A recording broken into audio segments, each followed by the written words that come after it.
Government communication consultant Elson Creek, speaking on WFM, said persons who would be on board Lear first flight would have to join into the AIA to do so, and urged all passengers to be mentally prepared for the change.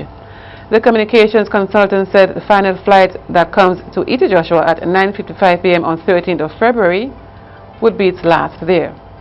He said the captain and crew on board would then ferry the airline to AIA, where it will remain overnight to commence operation with flight L506 to Barbados at 6:45 a.m. The project to construct the Argyle International Airport broke ground in 2008. ECA and so on have already come in. They've approved everything. It's just to go through the... So why did you say they're in the system? It's in the system because even though ECA has approved everything, you still have to go to IATA, which is the international board, which goes through, which is ECA's... ECA represents IATA in the Caribbean. So everything is there. So for it to get on the system, the international system, because one of the problems right now is that once you open on the 14th thing, this is not that you're keeping E.T. Joshua. E.T. Joshua fails to exist on the 14th. So the code, the SVD code, transfers to Argyle. So that's a bit more difficult than just opening a new airport. So everything is a go though. But will you? The nice thing about will you agree with me? Hold on, Steve. Will you agree with me that there's no guarantee that ECA is going to give full approval? No. Correct. Thank you. Head of the Tourism Authority, Glenn Beach, said on radio that the SVD code currently assigned to the E.T. Joshua Airport will be transferred to the Argyle, which is a bit more difficult than obtaining a new one. Well, if they booked for E.T. Joshua, they will just go into Argyle. Transfer over to Argyle. Okay. All right. And the call sign for Argyle would be? SVD. SVD? Same as E.T. Joshua. Same as E.T. Joshua. And proprietor of Nice Radio, Douglas De Freitas, on radio says that those who think that the Argyle International Airport will bring sweeping economic changes, think again. You got a whole other story coming. De Freitas, speaking on his morning show, said it will take 20 to 30 years to develop the route that can be beneficial. Infrastructure is important, but don't be deceived by people and their gift of something that you are paying for. Chairman of Barbados Tourism and Marketing Incorporation, BTMI, Alvin Gemot, said Barbados has nothing to fear for the time being from the Argyle International Airport AIA, due to open next month in St. Vincent and the Grenadines, according to a top tourism official here. CEO of the SVG Tourism Authority, Glenn Beach, on Boom OMG Talk Show, said that persons flying in and out from the Argyle International Airport will be checked by the U.S. Transportation Security Administration, TSA, but chartered flights do not need TSA. I got this question from somebody who is actually interested in chartering a flight to come down on the 15th from JFK. What's the TSA clearance? For charter flights, you don't need TSA. You don't? But TSA should be in here by the end of February to do their checks, because we have to be up and running for them to come and do their security checks. So by the end of February, we've been in contact with them for a while now.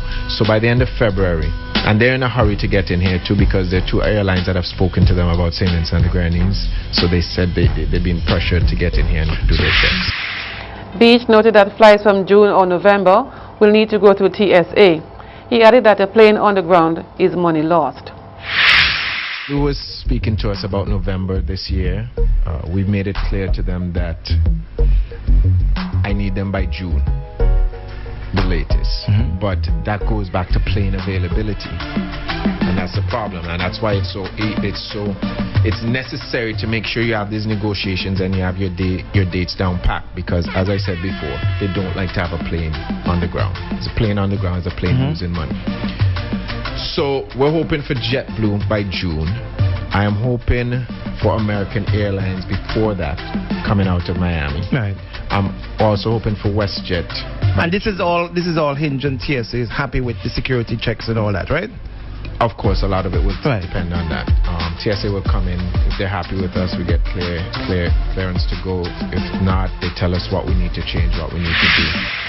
A memorial service took place in SPG yesterday afternoon to mark 2 years since the tragic accident at Rock Gutter in the constituency of North Windward that claimed the lives of 7 children. The children died on January 12, 2015, after the passenger van in which they were traveling went over an embankment and into the sea at Rock Gutter. Yesterday's memorial service was held at the Fancy Government School from 1:30 p.m. and was attended by parents, relatives and residents of the Fancy area.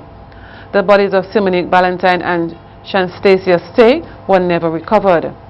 The other students are Anique Alexander, Raquel Ashton, Jamal and Jamali Edwards, and Glenroy Michael.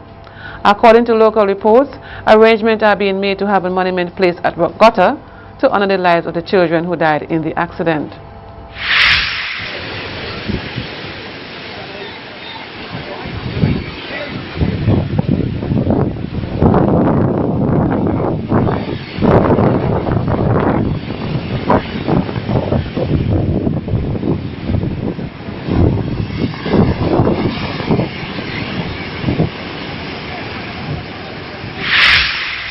A total of 129 students were awarded for the successful completion of the SVG Police Cooperative Credit Union's PCCU Junior Savers Weekly Challenge.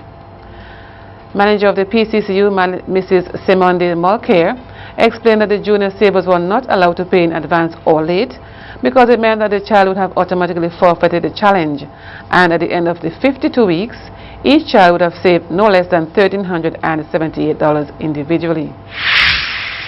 President of the PCCU, Brother Junior Simmons, also addressed the ceremony. He thanked the parents and guardians of the junior savers for serving with the PCCU and congratulated those who endured the challenge to the end. The keynote address was delivered by Mr. Petrus Gums, Head of Information Technology at the St. Martin's Secondary School and founder of Science, Technology, Engineering and Mathematics STEM, SVG. The PCCU's manager also gave an overview of the challenge. She stated that the challenge, which was in its third year, commenced on January 2nd, 2015 with 202 junior savers. In explaining the rules of the challenge, Ms. Mulcair stated it is open to children ages 0 to 14 years and each child has to save $1 more each week for 52 weeks.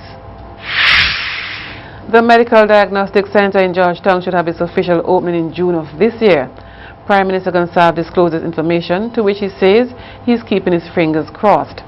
News 784 reported that Prime Minister says he is doing that due to the nature of construction and those who issue timelines. The Prime Minister further said that there were some technical issues related to electricals. However, he has been advised that such has been resolved. When asked by radio host if money was a problem, Gonsalves said absolutely not. He said that at the moment, contractors are working on some equipment issues as they put the final touches in place. The Modern Medical Diagnostic Center in Georgetown was scheduled to be opened at the end of 2015. It is being constructed at a cost of over 20 million EC dollars by the governments of Cuba and St. Vincent and the Grenadines. The complex will be made up of surgical, dialysis and outpatient units. Services that will be provided upon completion include renal dialysis for adults and children, intensive care, endoscopy, ophthalmology, radiology, ultrasound, laboratory and general medical and surgical consultations.